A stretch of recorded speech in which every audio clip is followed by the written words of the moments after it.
Bayu merasa terpukul ketika putrinya mengaku bahwa ibu tirinya sering bersikap jahat padanya. Namun, sang istri justru berkata sebaliknya. Dan ketika Bayu memasang kamera tersembunyi, apa yang dilihatnya justru membuatnya terkejut. Apa sebenarnya yang terjadi di balik keluarga ini? Sebelum memulai ceritanya, jangan lupa klik subscribe dan tuliskan di kolom komentar dari kota mana kalian menonton. Di dalam rumah itu, keheningan bukanlah kedamaian, melainkan medan perang yang tertunda. Bayu duduk di kursi kerjanya, memijat pangkal hidungnya yang berdenyut. Di tangannya, selembar kertas bertuliskan daftar tugas mingguan, seolah mengejeknya. Namun, masalah yang sesungguhnya bukanlah pekerjaan, melainkan dua narasi yang saling bertabrakan di dalam rumahnya sendiri. Putrinya, Sarah, yang baru berusia 10 tahun, bersikeras bahwa Sasmita, istri barunya adalah sosok jahat yang berusaha menggantikan ibunya, Aruna. Dia menyuruhku membuang foto mama. Dia bilang, "Mama hanya kenangan usang," bisik Sarah, dengan air mata yang berlinang, menyimpan rasa sakit yang dalam. Sebaliknya, Sasmita, yang Bayu kenal sebagai wanita lembut dan sabar, tampak kebingungan dan terluka. "Bayu, aku tidak pernah melakukan itu. Kami bahkan menghabiskan sore di taman." Sarah hanya sedih. "Aku mengerti, tapi dia tidak mengatakan yang sebenarnya," jawab Sasmita dengan mata berkaca-kaca. Suaranya dipenuhi kejujuran yang sulit dibantah. Bayu mencintai keduanya. Sarah adalah darah dagingnya, sisa paling berharga dari cintanya yang telah tiada. Sementara Sasmita adalah cahaya baru yang ia butuhkan setelah setahun lebih tenggelam dalam duka. Kedua belah pihak memberikan kesaksian yang begitu meyakinkan, membuat Bayu terperangkap di antara dua versi realitas. Untuk seorang insinyur yang terbiasa dengan kepastian dan data, ketidakpastian ini adalah siksaan. Apakah Sarah berbohong karena traumanya, ataukah Sasmita, di balik senyum ramahnya, menyembunyikan sisi dingin seorang ibu tiri? Keputusannya bulat, ia harus menemukan kebenaran. Pilihan terakhirnya adalah memasang sepasang kamera tersembunyi berukuran mini. Ditempatkan dengan hati-hati di sudut ruang tamu dan dapur, tempat interaksi harian paling sering terjadi. Ia merasa bersalah melakukan ini, seolah melanggar privasi keluarganya. Namun, hati kecilnya berbisik bahwa terkadang kebenaran adalah satu-satunya obat untuk luka yang tidak mau sembuh. Dulu, rumah ini adalah lambang sempurna kehangatan. Bayu dan Aruna bertemu di bangku kuliah. Cinta mereka tumbuh dari diskusi panjang tentang arsitektur dan impian. Pernikahan mereka, yang disaksikan banyak kerabat dan sahabat, adalah perayaan keselarasan. Aruna adalah wanita yang murah senyum, penuh perhatian, dan memiliki energi positif yang menular. Ia adalah perekat dalam komunitas, selalu menjadi orang pertama yang menawarkan bantuan. Setiap hari adalah rangkaian kebahagiaan kecil. Pagi yang dimulai dengan aroma kopi Aruna dan renyah roti bakar. Sore yang dihabiskan Bayu di lantai, membantu Sarah mewarnai buku gambar, sementara Aruna membaca buku di sampingnya. Rumah itu dipenuhi tawa, aroma masakan rumahan, dan yang paling penting, musik. Aruna sering memainkan piano lama, mengiringi Sarah bernyanyi dengan suara cemprengnya. Sarah, anak tunggal mereka, tumbuh dalam lingkaran cinta yang begitu kuat, sehingga ia tidak pernah merasakan kecemasan. Cinta Bayu dan Aruna bukan hanya kuat, tetapi juga mudah diakses. Mereka membiarkan cinta itu meluap, menjadikannya standar kebahagiaan bagi semua orang yang mengenal mereka. Tawa itu mulai meredup pada musim hujan yang dingin. Awalnya, itu hanya migrain biasa. Aruna yang dikenal tidak pernah mengeluh, mulai sering memegang kepalanya. "Mungkin hanya butuh istirahat. Aku terlalu banyak begadang karena proyek desain," ujarnya ringan. Namun, sakit kepala itu memburuk, disertai pusing yang ekstrem, dan kadang pandangan kabur. Bayu membawanya ke rumah sakit, dan setelah serangkaian tes yang terasa seperti menelan jarum, dokter memberikan vonis yang menghancurkan. Aruna terkena tumor otak. Dunia Bayu runtuh. Ia ingat duduk di lorong rumah sakit yang berbau antiseptik, mengulang-ulang kata ganas dalam benaknya. Mereka berjuang. Aruna menjalani kemoterapi, radiasi, dan akhirnya operasi besar. Rambutnya rontok, energinya terkuras, tetapi senyumnya, meski lebih tipis, tetap ada. "Aku akan baik-baik saja. Aku harus melihat Sarah wisuda kan?" katanya sambil memegang tangan suaminya erat-erat. Sayangnya, perjuangan itu berakhir. Operasi itu tidak sepenuhnya berhasil, dan penyakitnya menyebar dengan cepat. Setelah 6 bulan yang menyiksa, di mana hari-hari bahagia masa lalu terasa seperti dongeng yang jauh, Aruna menghembuskan napas terakhirnya di usia muda, meninggalkan Bayu dan Sarah dalam kebingungan dan kehancuran.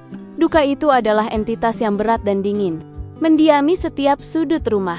Bayu tidak lagi mendengar lagu yang dimainkan piano. Ia hanya mendengar keheningan. Pekerjaan menjadi satu-satunya pelariannya. Ia sering pulang larut malam, hanya untuk menemukan Sarah tertidur di sofa, memeluk boneka beruang lusuh yang dulu diberikan Aruna.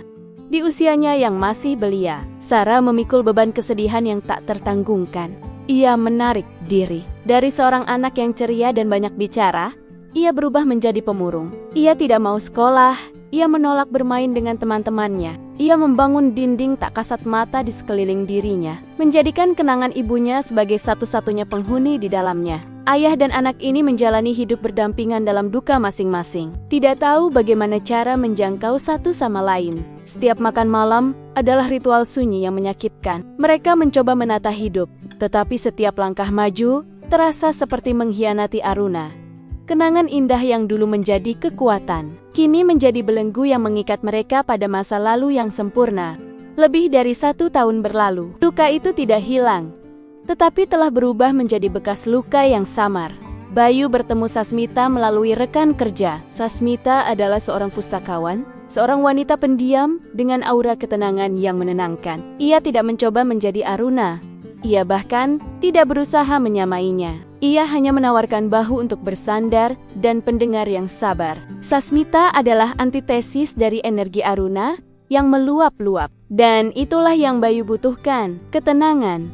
Setelah beberapa bulan berpacaran secara diam-diam, Bayu tahu ia harus mengenalkan Sasmita kepada Sarah. "Sayang, kenalkan, ini Tante Sasmita," kata Bayu pada suatu sore. Mencoba terdengar seceria mungkin. "Dia akan sering bermain di rumah kita." Sasmita tersenyum lembut, berjongkok setinggi mata Sarah, dan menawarkan sebuah buku cerita anak-anak edisi terbatas. "Tante dengar kamu suka cerita fantasi. Apakah ini terlihat menarik?" Reaksi Sarah sangat dingin. Ia hanya menatap buku itu tanpa emosi, lalu mengalihkan pandangannya ke wajah Bayu.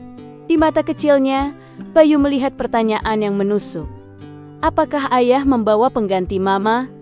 Bayu mengerti dan berharap Sarah bisa menerima wanita baik ini. Berharap Sasmita bisa mengisi kekosongan yang ia dan Sarah rasakan. Tetapi ia tahu, untuk Sarah, Sasmita adalah ancaman. Penolakan Sarah adalah penolakan yang pasif-agresif, jauh lebih menyakitkan daripada ledakan kemarahan.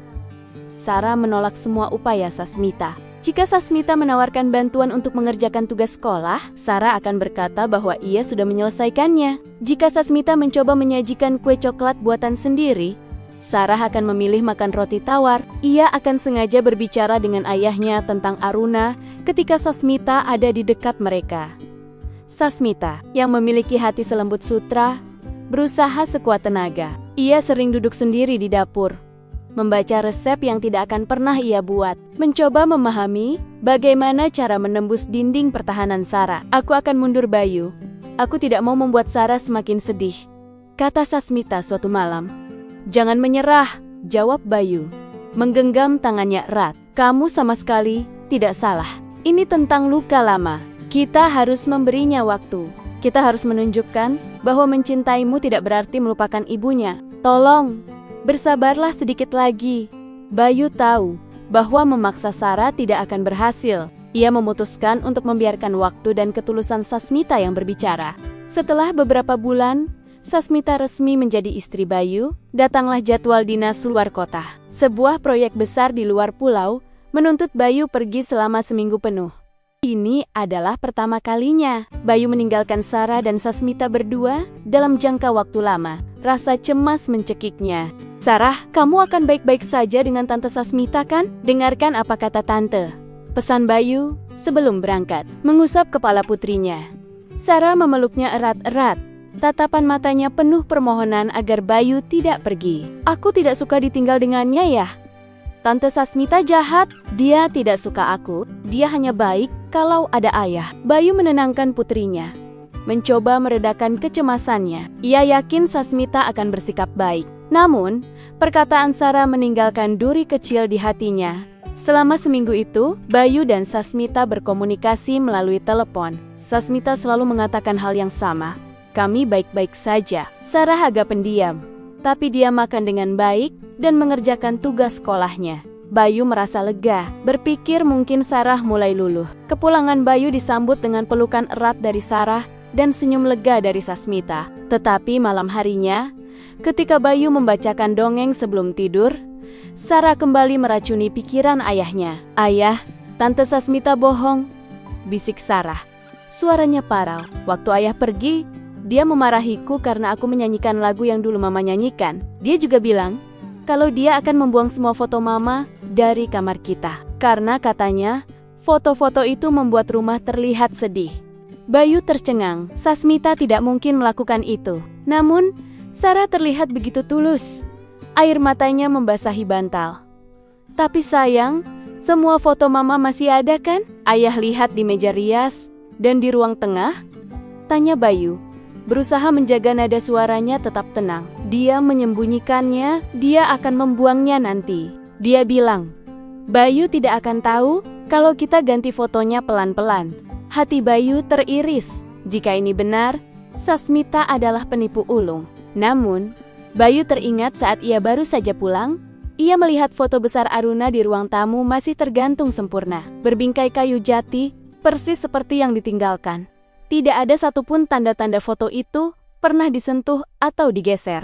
Esok paginya, Bayu bertanya kepada Sasmita, "Bagaimana Sarah selama aku pergi? Apakah dia rewel?" Sasmita, yang sedang menyiapkan sarapan, tersenyum. "Sama sekali tidak. Justru kami mulai akrab. Kami membuat kue bersama.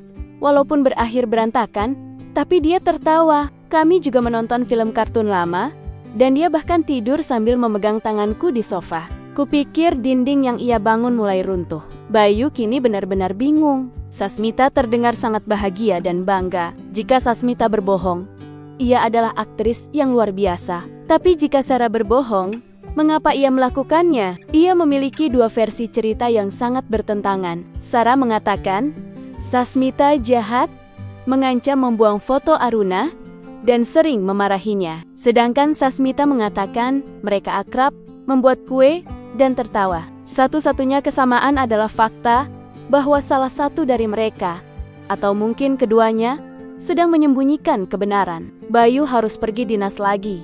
Perjalanan yang lebih singkat, hanya 2 hari. Ini adalah waktu yang tepat untuk mencari tahu kebenarannya.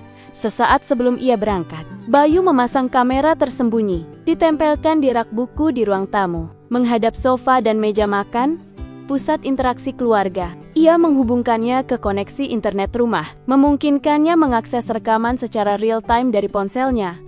Bayu berpamitan dengan ciuman di dahi Sarah, dan pelukan singkat dengan Sasmita. Ia pergi, membawa perasaan campur aduk antara rasa bersalah, harapan, dan ketakutan. Selama 2 hari itu, Bayu hanya fokus pada pekerjaannya, mencoba untuk tidak tergoda melihat rekaman langsung. Ia ingin melihat interaksi alami mereka, bukan interaksi yang disadari sedang diamati. Ia ingin kebenaran yang polos, tidak terfilter oleh kesadaran akan pengawasan. Ia kembali pada sore hari kedua, langsung menuju tempat kerjanya. Jantungnya berdebar kencang. Setelah menyapa Sarah dan Sasmita dengan singkat, ia membuka folder rekaman video. Selama 2 jam, Bayu duduk, matanya terpaku pada layar. Secangkir kopi di sampingnya telah mendingin. Ia menonton setiap momen interaksi antara putrinya dan istrinya. Dan ia terkejut. Rekaman itu menunjukkan realitas yang sama sekali berbeda dari yang diceritakan Sarah. Pada rekaman hari pertama, di pagi hari, Sasmita menyiapkan sarapan. Sarah duduk di meja. Sasmita tersenyum, menyodorkan piring pancake. Sarah awalnya cemberut, tetapi Sasmita meletakkan topping berbentuk hati di atas pancake-nya. Bayu melihat Sarah tersenyum tipis. Pada malam hari, mereka duduk di sofa. Selimut tebal membungkus mereka berdua. Mereka menonton film. Sasmita tampak tertidur di awal film, dan Sarah alih-alih mengambil kesempatan untuk pergi, justru menyandarkan kepalanya ke bahu Sasmita. 15 menit kemudian, Bayu melihat Sasmita bergerak dan membalas pelukan Sarah. Pada hari kedua, mereka berada di ruang tamu. Sarah sedang mencoba menjangkau boneka beruang di rak atas. Sasmita datang, mengangkat Sarah, dan Sarah tertawa terbahak-bahak. Mereka berdua makan kue kering bersama. Puncaknya, di penghujung hari itu, Bayu melihat Sarah mengeluarkan album foto lama Aruna. Ia duduk di lantai, Sasmita mendekat, duduk di sampingnya. Dan mereka berdua melihat album itu bersama-sama. Bayu melihat Sasmita menunjuk sebuah foto, dan ekspresi Sasmita tampak lembut. Bukan cemburu atau marah. Rekaman itu tidak menunjukkan tanda-tanda kebencian atau permusuhan sama sekali. Sasmita sangat sabar. Dan Sarah, di saat-saat Bayu tidak ada, tampak akrab, nyaman, dan bahkan bahagia dengan ibu tirinya.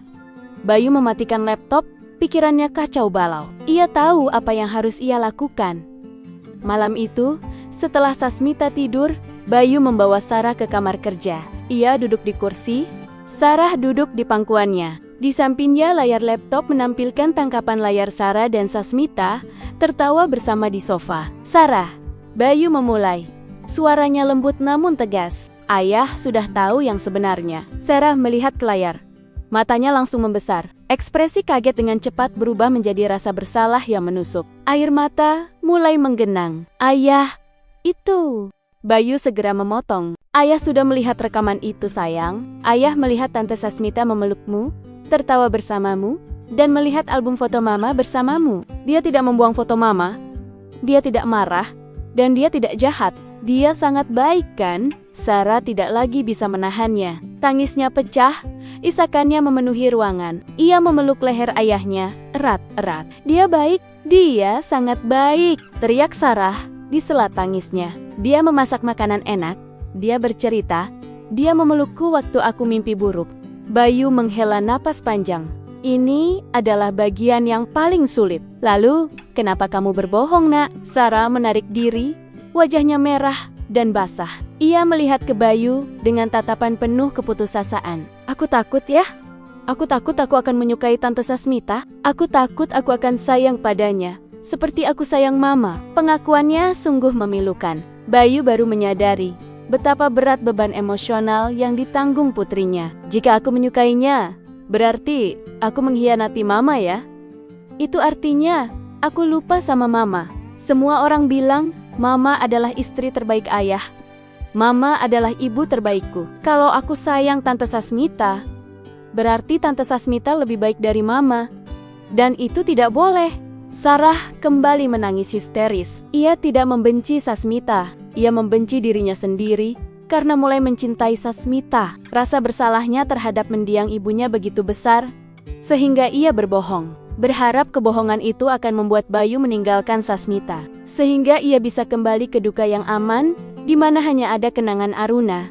Bayu memeluk Sarah erat-erat, menenangkan isakannya, sampai hanya tersisa getaran kecil di tubuhnya. Ia mencium puncak kepala putrinya. Dengar sayang, katanya. Suaranya meyakinkan. Mama Aruna akan selalu menjadi Mama. Tidak ada yang bisa menggantikan tempat Mama di hati ayah dan di hatimu. Ia menjauh sedikit, agar bisa menatap mata Sarah. Cinta tidak seperti air yang tumpah. Cinta itu seperti air yang mengalir. Cinta ayah kepada Mama sudah menjadi sungai besar, dan sungai itu tidak pernah kering. Tapi sungai yang lain bisa mengalir ke sana, membuat airnya semakin luas. Mencintai Tante Sasmita tidak membuat cintamu pada Mama berkurang. Bayu menjelaskan bahwa hati manusia memiliki ruang tak terbatas. Menghormati Aruna adalah tentang menghargai semua kenangan indah mereka. Mencintai Sasmita adalah tentang memberi kesempatan pada masa depan dan kebahagiaan baru. Mama akan sangat sedih kalau kamu tidak bahagia.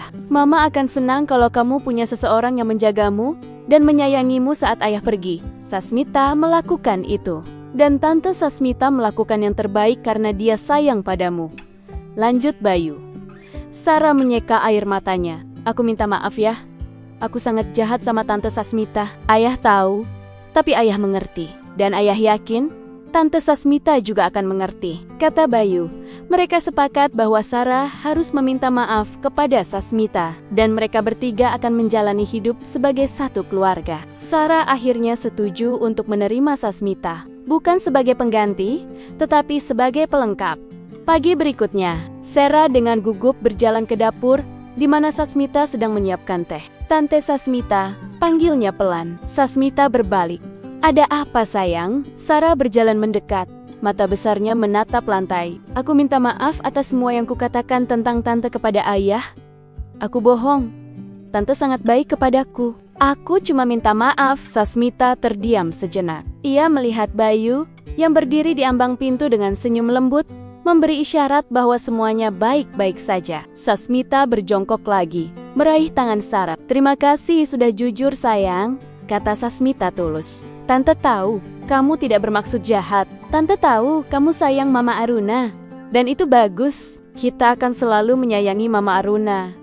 Tapi Tante juga akan menyayangimu. Boleh, kan? Sarah mengangguk, dan untuk pertama kalinya, ia memeluk Sasmita dengan inisiatifnya sendiri. Pelukan itu terasa canggung, tetapi hangat dan dipenuhi janji. Bayu melihat itu, dan rasa lega yang mendalam menyapu dirinya. Ia kini tahu, ia tidak hanya mendapatkan istri baru, tetapi putrinya juga mendapatkan kasih sayang dan perlindungan yang ia butuhkan. Perlahan, hubungan mereka tumbuh subur. Foto Aruna tetap menjadi bagian tak terpisahkan dari ruang tamu. Tetapi kini di sampingnya, ada bingkai foto Bayu, Sarah, dan Sasmita yang sedang tertawa bersama. Mereka menghabiskan akhir pekan di taman, membuat kue yang selalu berakhir berantakan, dan melanjutkan tradisi menonton film. Rumah itu kembali dipenuhi kehangatan. Tidak lagi sama persis dengan kehangatan Aruna, tetapi kehangatan yang baru, yang dibangun di atas pondasi kejujuran dan pemahaman. Cerita mereka menjadi pengingat lembut bahwa untuk menyambut masa depan, kita tidak harus menghapus masa lalu. Kita bisa menghormati kenangan indah sambil membuka hati untuk cinta baru yang berhak kita miliki. Kebahagiaan bukan tentang mengganti apa yang hilang, melainkan tentang menemukan cara untuk menumbuhkan cinta di lahan yang dulunya dipenuhi duka. Ia tahu ia tidak lagi harus memilih antara putrinya dan istrinya. Mereka adalah satu kesatuan, selamanya terikat oleh kenangan yang mereka hormati dan masa depan yang kini mereka sambut bersama.